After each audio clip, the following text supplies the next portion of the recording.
الجبل لرأيت خاشعا متصدعا من خشية الله. ہم اگر قرآن کو نازل کرتے پہاڑ کے اوپر تو ٹکڑا ٹکڑا ہو جاتا. وَتِلْكَ الْأَمْثَالِ یہ تمہارے لیے مثال ہم دے رہے ہیں. نَضْرِبُهَا لِلنَّاسِ تمام لوگوں کے لیے لَعَلَّهُمْ يَتَفَكَّرُونَ تم اس پر غور و فکر کیا کرو.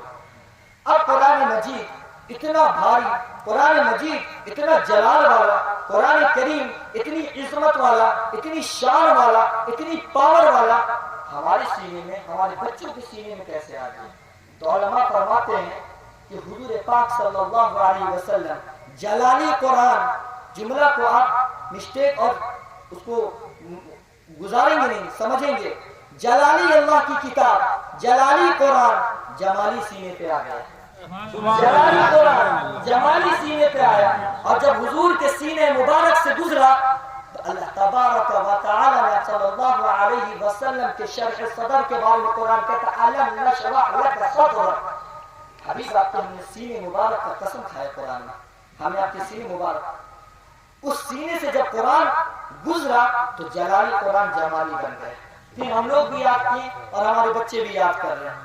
پوری دنیا کی کتاب کو اٹھا کر کے دیکھیں گے، تورات زبور انجیل تحریف کر دیا گیا، بدل دیا گیا، رد و بدل تبدیل کر دیا گیا. قرآن پہلے کہتا قل فاتوا بسورۃ من مثلہ، چیلنج کرتا ہوں کوئی سورت لے کر کے آؤ. اللہ فرماتا پھر لوگوں سے چیلنج یہ نہیں برداشت ہو سکا کہ سورت کیسے لا سکیں گے. اللہ فرماتا قل فاتوا بعشر سور مثلہ، تم 10 سورت کو لے کر کے آؤ. پھر فرمایا گیا اللہ تبارک و تعالی نے تم اتنی نہیں لا سکتے ہو نا، ایک چھوٹی سی آیت لے کر کے آؤ اس قرآن کے مد مقابل میں. کون لا سکتا ہے؟ کون لا سکتا ہے؟ کوئی کائنات میں نہیں لا سکتا ہے، کوئی رد و بدل. کیوں؟ یہ اللہ کا کلام ہے، یہ اللہ کا کلام ہے، یہ کسی اور کا کلام نہیں ہے، یہ اللہ کا کلام ہے. اس کی پاور ہے، یہ اللہ کا قرآن کریم ہے جو اللہ تبارک و تعالیٰ نے اپنے حبیب کو عطا فرمایا، اور آپ صلی اللہ علیہ وسلم کے صدقے میں ہم لوگوں کو یہ کتاب ملی. یہ ہدایت کی کتاب ہے، اس کو گھر میں رکھنے کی کتاب نہیں ہے.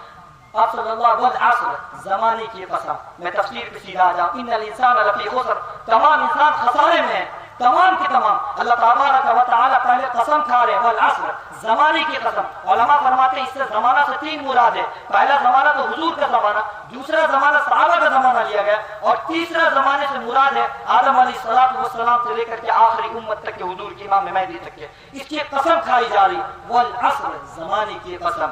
ان الانسان لفی خسر، تمام انسان خسارے میں. اے اللہ تمام انسان خسارے میں، تمام انسان گھاٹے میں. فائدہ میں کون ہے؟ آگے اللہ فرماتا ہے الا الذین آمنوا، اے ایمان جو اللہ پر لائے، وعملوا الصالحات، جو عمل صالح کیا، وتواصوا بالحق، اور جو حق کو تاکید کیا بتلایا، وتواصوا بالصبر، اور صبر اس پر کیا. یعنی کہ قرآن مجید نے ارشاد فرمایا ان 4 چیز کو اپنی زندگی میں لے آؤ گے، ایمان تمہاری زندگی میں آ جائے گا، قرآن تمہاری زندگی میں آ جائے گا، آخرت تو تمہاری قدم چومے گی، اللہ تم سے راضی ہو جائیں گے، حضور پاک صلی اللہ علیہ وسلم تم سے محبت کرنے لگیں گے، تم حضور کے وفادار ہو جاؤ گے، حضور سے پیار کرنے والے بن جاؤ گے. صرف کیا کرنا ہے؟ ایمان لانا. ایمان سے مراد اللہ کو ایک ماننا ہے، حضور کو آخری نبی ماننا ہے. اور آج کے دور فتن میں سب سے زیادہ جب حضور کا نام لیا جائے تو میں نا یہ ہم علماء کا یہ تحقیق ہے کہ خاتم النبی صلی اللہ علیہ وسلم کہا جائے، کیونکہ فتنہ قادنیت بھی پھیل رہا ہے، فتنہ شکیل بھی، حدیث کا بھی فتنہ پھیل رہا ہے، پوری دنیا میں فتنہ پھیلتا چلا جا رہا ہے. کوئی شخص اللہ کو ایک مانتا ہے اور حضور پاک صلی اللہ علیہ وسلم کے بارے میں کیوں چنا مگرچے کرتا ہے تو اس کا ایمان قابل قبول نہیں ہوگا. یاد رکھیں گے حضور علیہ السلام سے محبت، یہ ایمان کی محبت. آپ صلی اللہ علیہ وسلم سے پوچھا گیا، شخص سے پوچھا جاتا ہے کہ ایمان کیا چیز ہے، ہم آپ سے بھی پوچھتے ہیں اور حضور علیہ السلام کے صحابہ سے پوچھتے ہیں. تو کوئی شخص کہتا ہے نماز پڑھو تو ایمان، کوئی کہتا ہے روزہ رکھو ایمان، کوئی کہتا ہے حج کرو ایمان. ہم کہتے ہیں یہ تمام چیزیں ایمان میں داخل ہے، مگر سن لو میرا نہیں، حضرت حضور علیہ السلام کے صحابہ کا فتویٰ. عن انس بن مالک رضی اللہ عنہ ان النبی صلی اللہ علیہ وسلم لا یؤمن احدکم